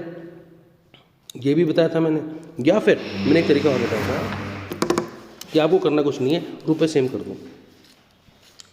2 रुपये में 6 है, 4 रुपये में 9, इसको अगर मैं 2 से गुणा कर दूँ 4 रुपये जगह, 4 रुपये में कितनी टॉफ़ी आ रही है भैया 12 टॉफ़ी आ रही है, और 4 में कितनी बेच रहा है भैया 9 टॉफ़ी बेच रहा है, 12 और 9। अब याद करो मैंने फॉर्मूला बताया था, खरीद माइनस बेच अपॉन बेच। खरीद कितनी है 12 की, बेच कितनी है 9/9 इंटू 100, यानी 1/3 33 से 1/3% का प्रॉफिट हो गया। ये मैंने हर एक चीज़ के 10-10 फॉर्मूले बता रखे हैं। एक सामान का क्रय मूल्य 20% अधिक अंकित करता है और अंकित मूल्य पर 10 में छूट देता है, तो लाभ प्रतिशत कितना है ये बताया था। 20% अधिक अंकित किया, लाभ दे दिया 10%, छूट दे दी 10%, इंटू 20 इंटू 10/100, काटापिटी करें तो ये 8% का प्रॉफिट हो गया। Option number D. बताए थे सारे फॉर्मूले।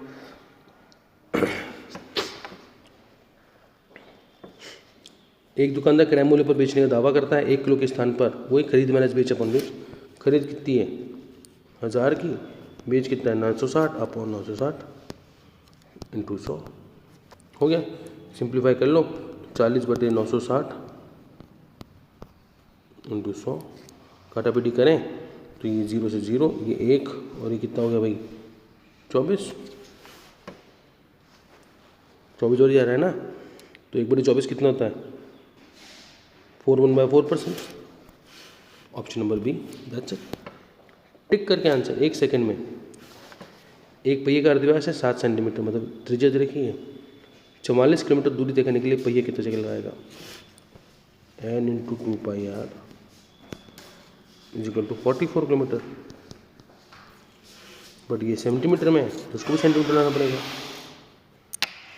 किलोमीटर को सेंटीमीटर कैसे लाओगे, 44 इंटू 1 किलोमीटर 1000 मीटर और 1 मीटर में 100 सेंटीमीटर।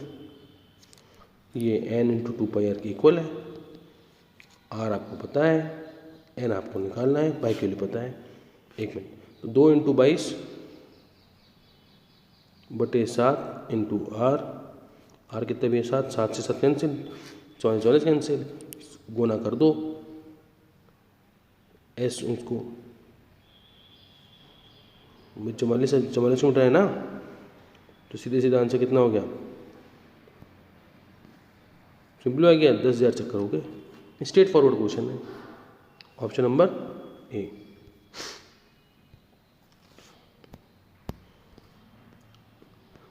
दो संकेंद्री, ये बहुत सिंपल, दो संकेंद्री की बात है, ऐसे मान लो एक की रेडियस है 4 और एक की है 5, तो इसके बीच के स्थान को तो मैं बताया था कि इसको एरिया ऑफ रिंग बोलते हैं, पाई r² माइनस r² का फॉर्मूला बताया था। लगा दो 22/7, 5 का स्क्वायर माइनस 4 का स्क्वायर, 5 का स्क्वायर 25, 16, अंतर 9, 22 नाम 198/7 है क्या ऑप्शन, हाँ बिल्कुल है, ऑप्शन नंबर बी खत्म। एक पहिए का अर्धव्यास 7 सेंटीमीटर है, तो 1408 सेंटीमीटर दूरी तय करने के लिए कितने चक्कर लगाने पड़ेंगे, वही क्वेश्चन है अभी थोड़ी देर पहले किया था।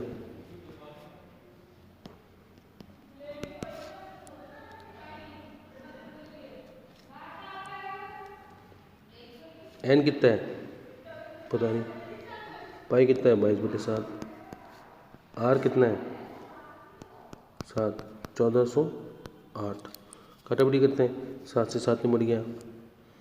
ठीक है, अब और क्या हो सकता है, 2 से काटें तो ये कितना हो गया भैया आपके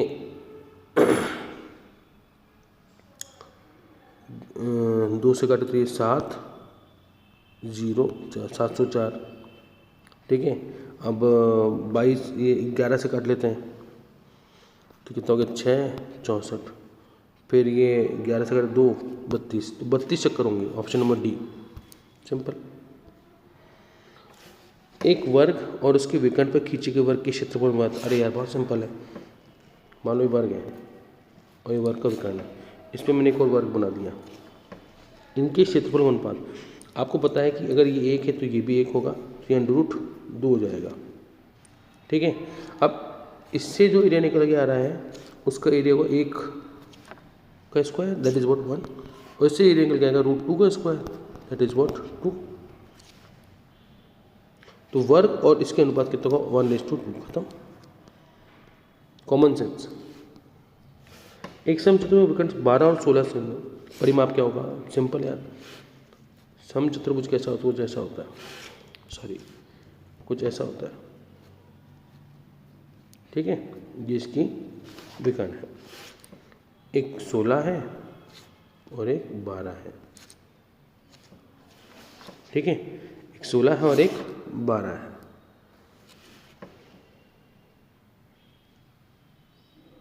अब 16 का कितना हो गया था 8, और ये कितना हो गया 6, 8 और 6 ये आपको पता 90 भी कट करते हैं, तो 8 6 का जो त्रिकोणमिति है उसके अकॉर्डिंग कितना हो गया 10, यानी भुजा कितनी आ गई 10, जब 10 आ गई तो इसको 4 गुना कर दो, 10 × 4 40, तो क्या 40 ऑप्शन है, बिल्कुल है।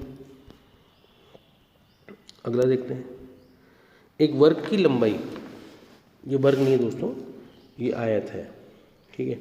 वर्ग की लंबाई कैसे बढ़ा सकते हैं, दोनों तो एक ही होती है, वर्ग की लंबाई चौड़ाई तो आयत की लंबाई में 20% और 30% की वृद्धि कर दी गई, लंबाई में 20 और चौड़ाई में 20, 30 और 20, तो क्षेत्रफल में क्या प्रभाव पड़ेगा, ये मैंने बताया, आपने प्रतिशत का चैप्टर देखिएगा, +30 + 20 + 30 × 20/100, 50 तो ये और ये 6, 56% बढ़ जाएगा, ऑप्शन नंबर बी, खत्म।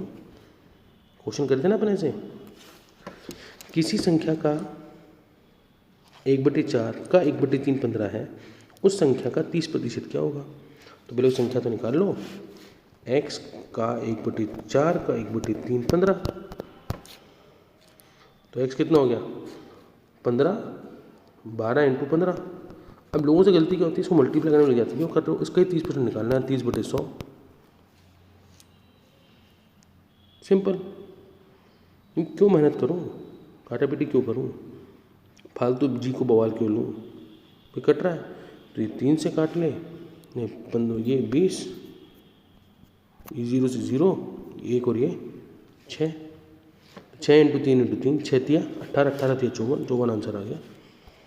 तो द कॉमन सेंस याद करना ठीक रहता है, ऐसे क्वेश्चन बहुत कराए मैंने। 348 का 66 से 2, बहुत सिंपल यार, क्या 66 2/3 क्या होता है 2/3, 348 का 2/3 प्रतिशत में करना है, ये दे रहा हूँ ये बटन में, काटा पीटी कर लो, कितना हो गया 1 1 6, 116 दूनी 232, हटाओ।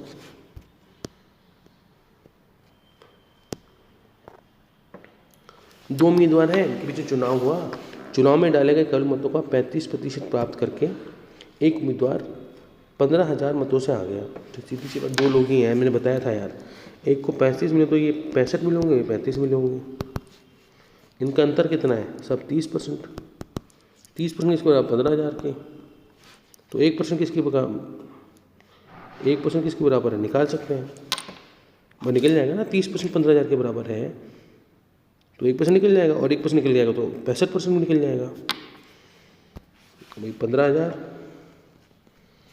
अपॉन 30 × 65, ये आंसर अपना, काटा पीटी कर लो, कितना हो गया ये 500, 500 को गुणा करना है 65 से, 65 बन 325, 325 तो 32,500 वोट मिले उसको। अब ये क्वेश्चन खूब कराए हैं, एक संतरे के मूल्य में 10% वृद्धि हो गई तो एक माह में पहले से 5 ग्राम कम खरीदता है। तो ये क्वेश्चन मैंने खूब कराए हैं, आप मेरे आई बटन के अंदर जो वीडियो जरूर देखिएगा, क्योंकि मैंने बताया था कि कैसे क्या था वृद्धि अपन 100 रुपये अपन की गिरा। भाई 10% बढ़ गया तो 10% किसके ऊपर, 100 के ऊपर, ठीक है। कितने में जो पुराना मूल्य निकालना है 5 किलोग्राम, तो 270 अपॉन 5, वर्तमान मूल्य 70 पर 5 रुपये 40 पैसे आ गया। अच्छा, क्षेत्रफल दे रखा है, परिमाप दे रखा है, एक महीने नहीं। ए प्लस बी के लिए कितनी, 27, और ए बी के लिए कितनी है, आपको क्षेत्रफल दे रखा है ना 180। ए प्लस बी 27 और ए बी 180। अब देखो इनको क्या है, या तो मैं पूरे फॉर्मूले से करूँ या कॉमन सेंस से करूँ, इनमें से किन दो कॉम्बिनेशन से आपको ये आंसर मिल रहे हैं। 15 और 12 को जोड़ता हूँ तो 27 आता है, हाँ। 12 इंटू 15 करता हूँ तो 180 आता है, बिल्कुल। हाँ, तो ये मेरा आंसर, दिमाग क्यों लगा रहा है, खत्म।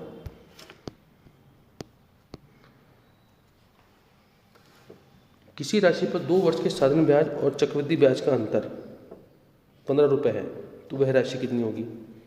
यार अब ऐसे क्वेश्चन में खूब करे हैं, जब साधारण ब्याज और चक्रवृद्धि ब्याज का अंतर दे रखा है 2 वर्ष की, ब्याज की दर कितनी है 10%, तो मैंने बताया था 10% पे, आई रिपीट, 10% के ऊपर अगर मैं साधारण में जाता हूँ तो वो 20% होता है 2 साल का, और अगर मैं चक्रवृद्धि ब्याज जाता हूँ तो कितना होता है वो 10 के हिसाब से 21%। इनका अंतर 1%। 1% आपको पता है 15 रुपये है, तो सीधी सी बात है वह राशि कितनी, 1500 रुपये। 1500 रुपये, और 1500 के हिसाब से वो 1 साल में है, तो राशि कितनी होगी 1500 रुपये। इसका आंसर अच्छे ऑप्शन में गलत है, ठीक है। 1500 रुपये इसका आंसर होगा। ये कह रहा है 15% की चक्रवृद्धि ब्याज की दर से 2 वर्ष का मिश्रण 13,225 रुपये हो जाएगा, ठीक है, हो जाएगा, क्या दिक्कत है। आपको 15% के हिसाब से मैंने बताया था कि आपको कुछ नहीं करना, 15% के हिसाब से 2 साल का चक्रवृद्धि ब्याज होता है 32.25। 32.25 किस राशि का हो रहा है, 10,000, और हो गया आंसर। ये सब मैंने सिखाया हुआ है, आप मेरा वीडियोज ध्यान से देखिएगा। 8,000 रुपये पर 10% की दर से 1.5 वर्ष का चक्रवृद्धि ब्याज कितना होगा। ब्याज की दर प्रति छमाही, कुछ नहीं, तो समय तो हो गया 3 गुना, दर हो गई 5। अब 5% का आप निकाल लो, या तो ऐसे कर लो भैया, सीधे सीधे का जो कर सकते हो, 8,000 इंटू 105 अपॉन 100 की क्यूब, कैलकुलेट करो, आंसर आ जाएगा। यह मैंने बताया था 5% के हिसाब से 3 साल के ब्याज, 2 साल का कितना होता है 10.25, 5 को रेडिस कर दो, 10.25 इंटू 5/100,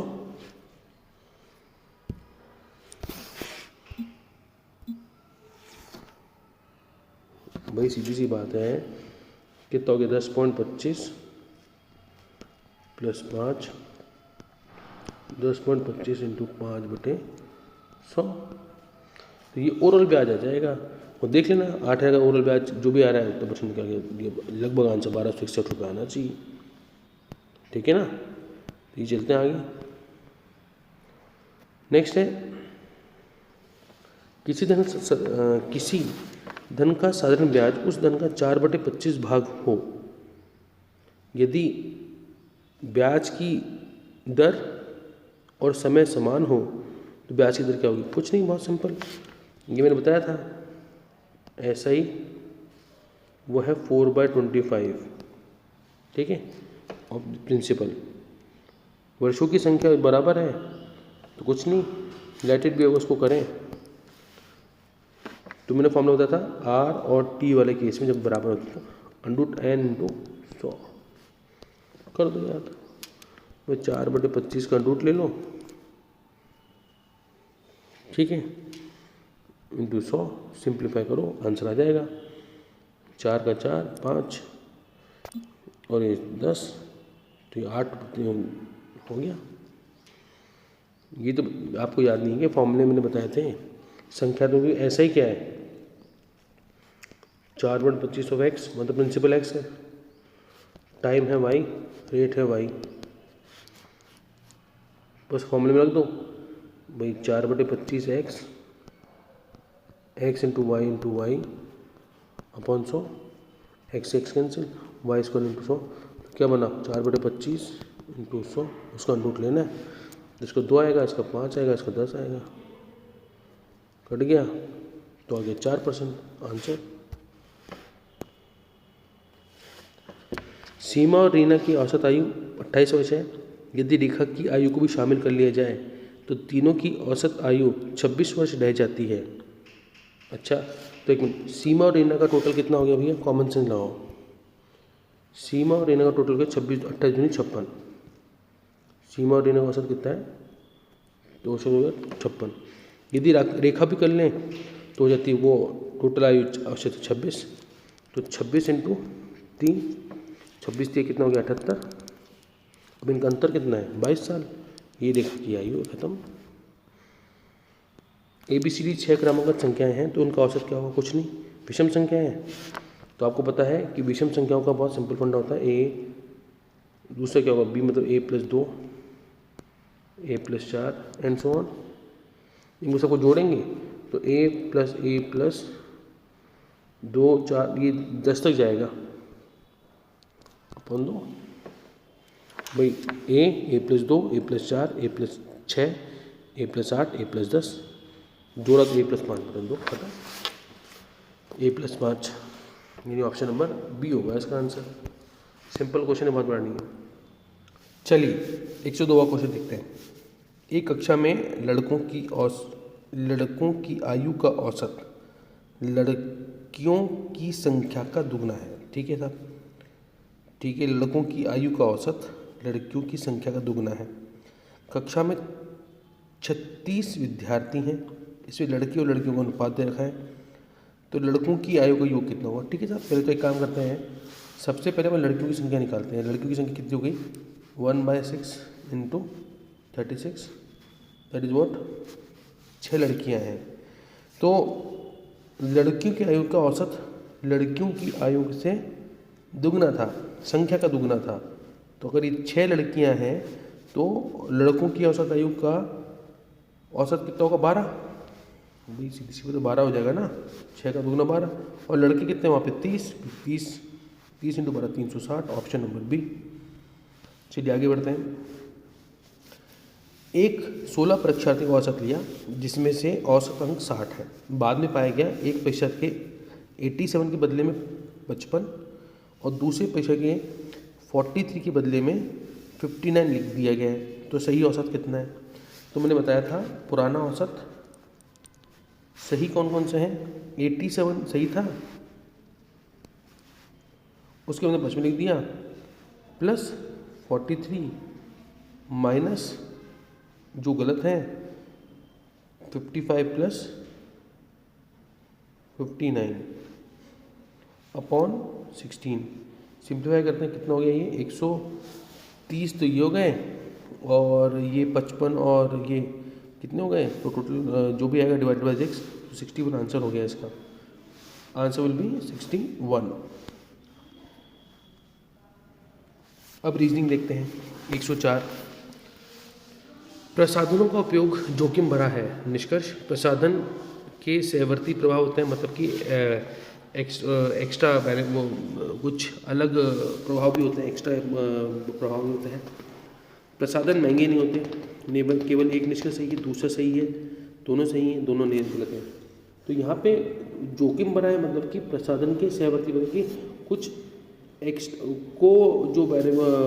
जो नुकसान है वो इसमें है, साइड इफेक्ट्स बोलते हैं, सहवर्ती भाग साइड इफेक्ट्स। तो ये साइड इफेक्ट्स की बात करते हैं तो बात नुकसान है, तो यानी इसका ओनली 1 करेक्ट है। 6 लड़के हैं, केंद्र की ओर मुंह करके बैठे हुए हैं। अब देखो 6 लड़के मतलब कुछ तरह का सिचुएशन है। ये बोल रहा है सोनू मोनू की बाईं ओर है, सोनू मोनू, मान लो मोनू यहाँ है, सोनू यहाँ होगा। राम श्याम और राजू के बीच में है, राम जो होगा वो 2 के बीच में होगा। गौतम सोनू और श्याम के बीच में है, राम कहाँ था, श्याम और राजू के बीच में, राजू यहाँ पे आ जाएगा, श्याम यहाँ आ जाएगा। और गौतम शाम, सोनू और शाम के बीच में है। गौतम जो है सोनू और शाम के बीच में है। तो आपको डायग्राम में सोचना पड़ेगा क्या क्या हो सकता है। फिर से देखते हैं। 6 लड़के हैं, ठीक है। हमने बोला सबसे पहले सोनू मोनू के बाई ओर है। मोनू के बाई ओर कौन है? सोनू, ठीक है।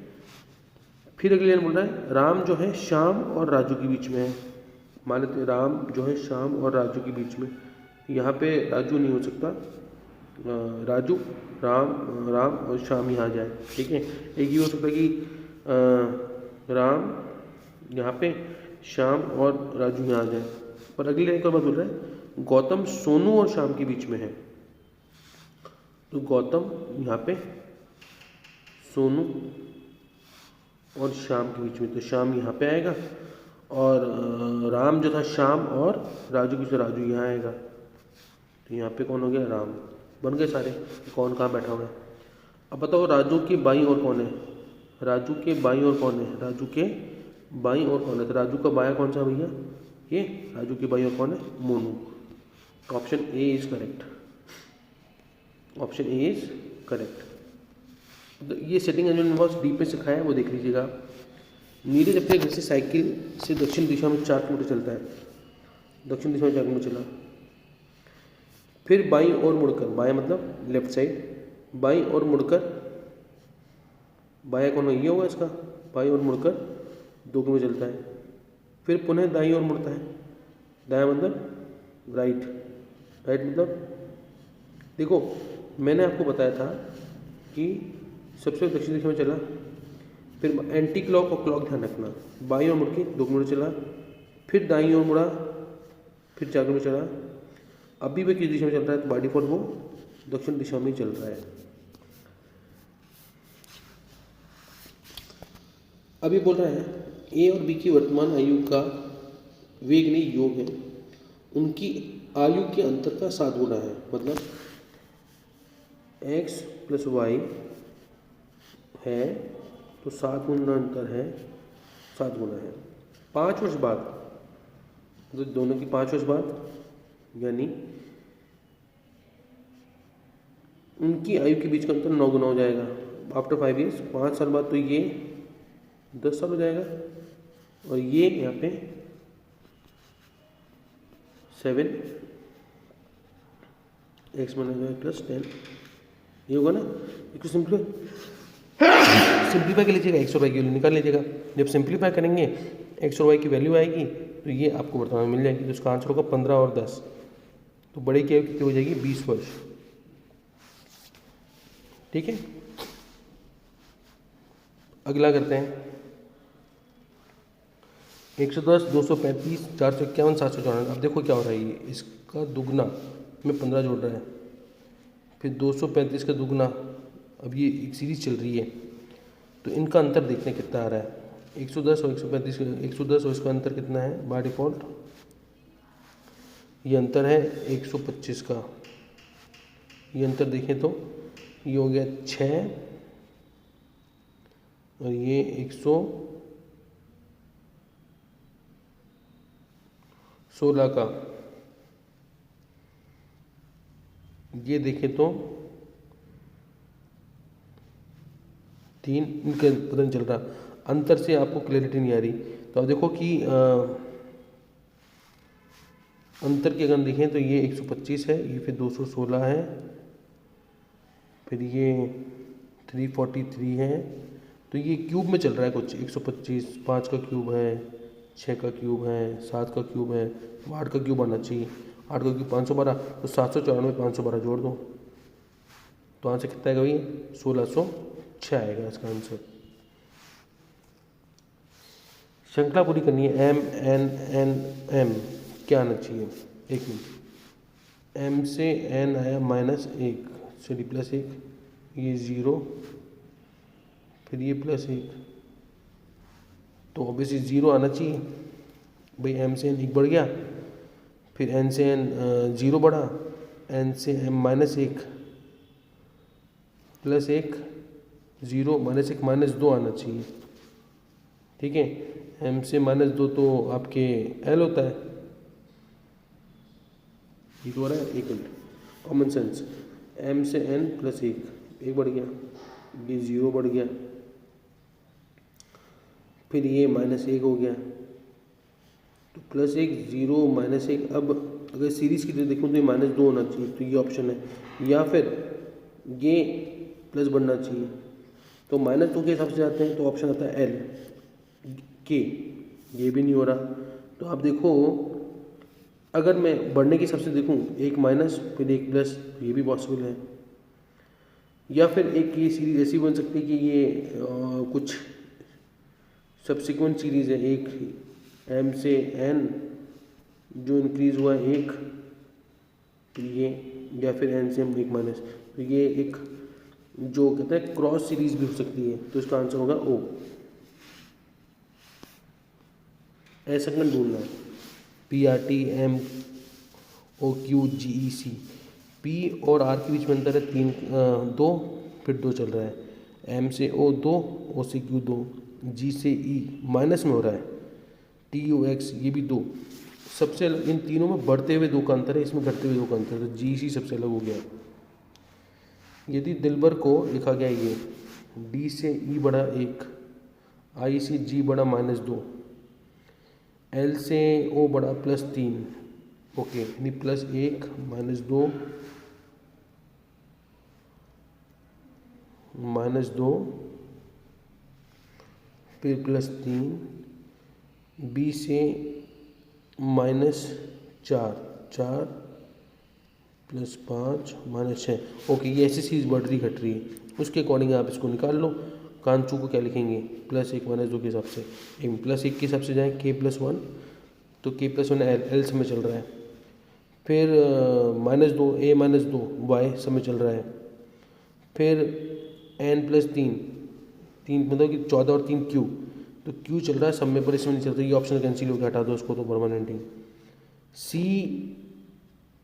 -4 Y, तो Y सिर्फ इसमें चल रहा है, ऑप्शन नंबर ए सही है। समझ आया, पूरा नहीं निकालना होता, हमें सिर्फ दिमाग से खेलना होता है। इस त्रिभुज में कितने, इस आकृति में कितने त्रिभुज है, एक मिनट देखते हैं भैया। ये पूरे ट्रायंगल में 1 2 3 के हिसाब से तो 3 तो ये हो गए, इससे छोटे वाले में भी इसी नियम के अकॉर्डिंग 1 2 3 बनते हैं, 3 हो गए। इस छोटे वाले में 1 2 3 के साथ 3 बनते हैं, ठीक है। और ये एक एक्स्ट्रा है, तो टोटल 10 है इसमें, ऑप्शन नंबर 20 का सही होगा। यदि इन शब्दकोश के अनुसार व्यवस्थित किया जाए तो बताओ सबसे अंत में कौन होगा, ए, फिर ए एम, तो सीधी सीधे पहले नंबर पे होगा अमर, फिर होगा विनाश, फिर होगा मनीष, फिर राजू, सबसे आखिरी में कौन होगा, राजू होगा साहब, ऑप्शन नंबर ए। नेक्स्ट है,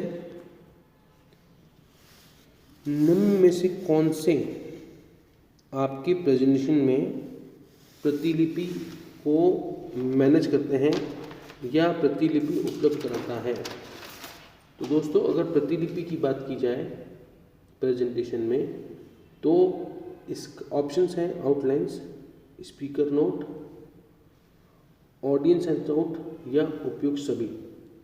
तो इसका आंसर होगा ऑडियंस हैंडआउट, आपको प्रदर्शन में प्रतिलिपि उपलब्ध कराता है।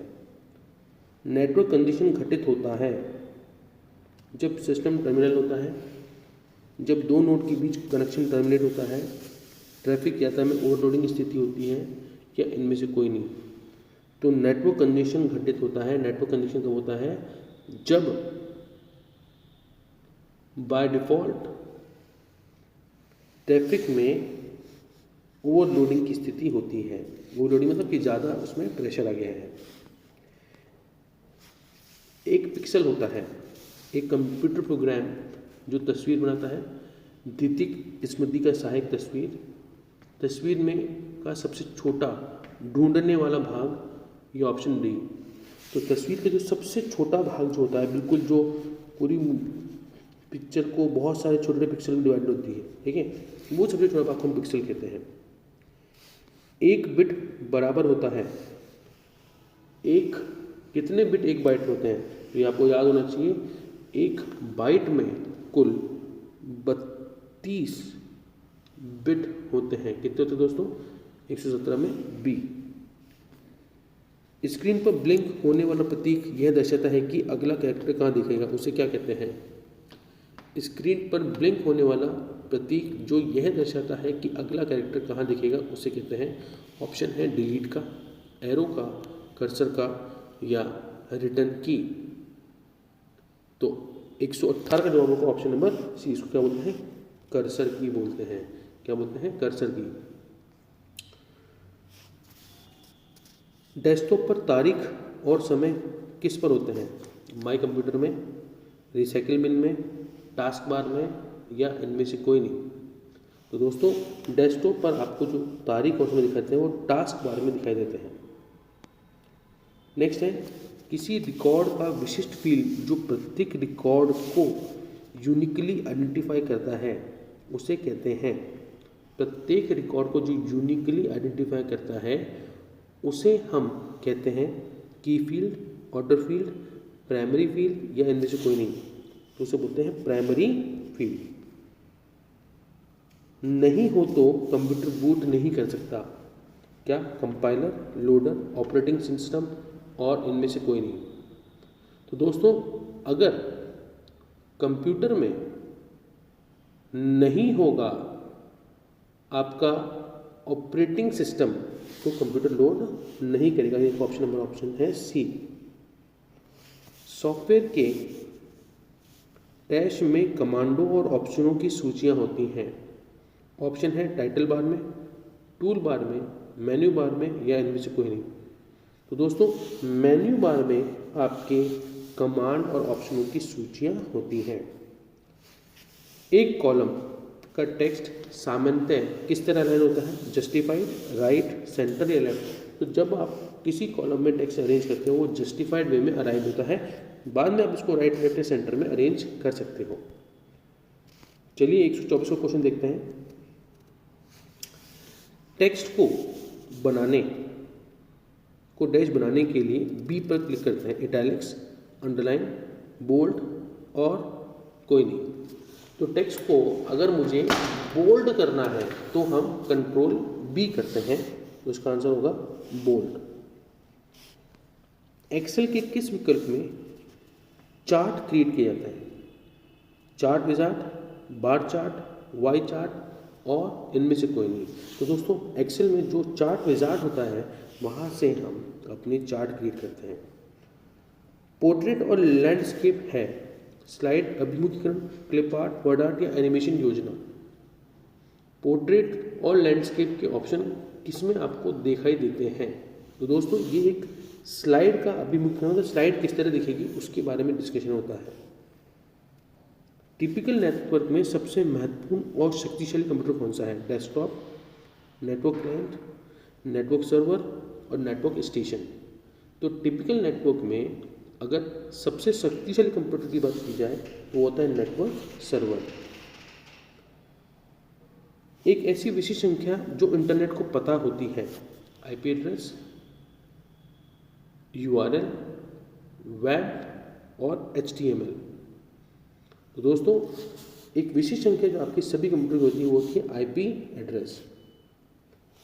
पित्राय में कौन सी संधि है? पित्राय में कौन सी संधि है? ऑप्शंस हैं गुण संधि, यण संधि, पूर्व संधि या पररूप संधि। यस, इसमें है यण संधि है पित्राय में। चौराहा शब्द में समास है। चौराहा शब्द में समास है। आपके ऑप्शन है कर्मधारय, द्वंद्व, दिगु या अव्ययी भाव। यस, चौराहा में कौन सा है? दिगु समास है। इनमें से उपसर्ग से निर्मित कौन सा शब्द अशुद्ध है? आध्यात्मक, वागीश, पर्याप्त या संग्रह। यस, ये आध्यात्मक नहीं होगा, आध्यात्मिक होगा। तो इसका आंसर है ऑप्शन नंबर ए। त्वय प्रत्यय किस शब्द में नहीं लगाए? मातृत्व में लगाए, नारीत्व में लगाए, नेतृत्व में लगाए, त्वरित में प्रत्यय नहीं रहेंगे। उपसर्ग हो गया है। शशि का विलोम है तरणी, दिवस, तारे, गगन, इसका विलोम है तरणी। आगे चलते हैं। कौन सा युग्म सही है? संकल्प, विकल्प, आमिष, शामिश, स्मरण, विस्मरण, वैतनिक, संवेतनिक। वैतनिक, संवेतनिक। तो जल्दी बताएं। यस, इसका प्रथम युग जो सही है वो है संकल्प का विकल्प। कौन सा शुद्ध वर्तनी है? पुनर्विचार, पुनर्विचार, पुनर्विचार, पुनर्विचार। कौन सा सही है? तो दोस्तों 135 का सही जवाब पुनर्विचार, ऑप्शन नंबर सी सही है। निम्नलिखित में से शुद्ध वाक्य है। हमारे शिक्षक प्रश्न पूछते हैं। मैंने एक वर्ष उनकी प्रतीक्षा की, वहाँ भारी भड़कम भीड़ थी, जमा थी और शोक है, आपने मेरे पत्रों का कोई उत्तर नहीं किया। तो इसका ऑप्शन होगा option number C, option number C. Next है 137वां। जिसकी कोई पूर्व में आशा ना हो वह शब्द किसे कहते हैं? प्रत्याशा, अप्रत्याशित, अपरिमेय, अनाहुत। उसे बोलते हैं अप्रत्याशित। जिसकी में कोई पूर्व में आशा ना हो फिर भी हो जाए। पानी में आग लगाना मुहावरे का अर्थ दिए गए विकल्पों से चयन कीजिए। पुरानी दुश्मनी ताजा करना, असंभव कार्य को संभव कर डालना, शांति में विघ्न डालना या शुभ होना। तो इसका सही जवाब है असंभव कार्य को संभव कर डालना। नेक्स्ट है टू डाल डाल मैं पात पात का अर्थ है, अर्थात दोनों विद्वान हैं, दोनों तत्वज्ञ हैं, दोनों मूर्ख हैं, दोनों चालक हैं। तो दोस्तों 139 का है दोनों चालक हैं, जहां तू जाएगा मैं वहां जाऊंगा।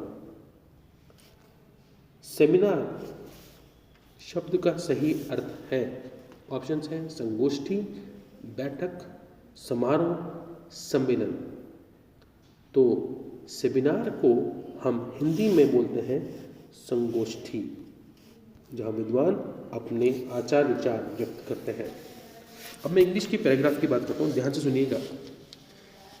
इन the history of Britain period of 1837 to 1901 known as Victorian age. तो हमेशा ध्यान रखना, जब भी पैराग्राफ पढ़ो तो कुछ इंपॉर्टेंट है तो उसको अंडरलाइन करो, जैसे विक्टोरियन एज अंडरलाइन है, ठीक है।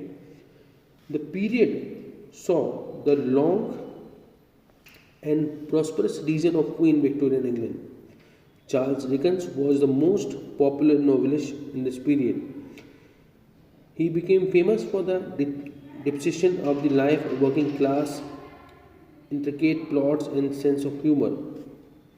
However, it was vast galaxy of unusual characters created by him that made him more popular than any one of his contemporaries, drawn from the everyday life, the world around him.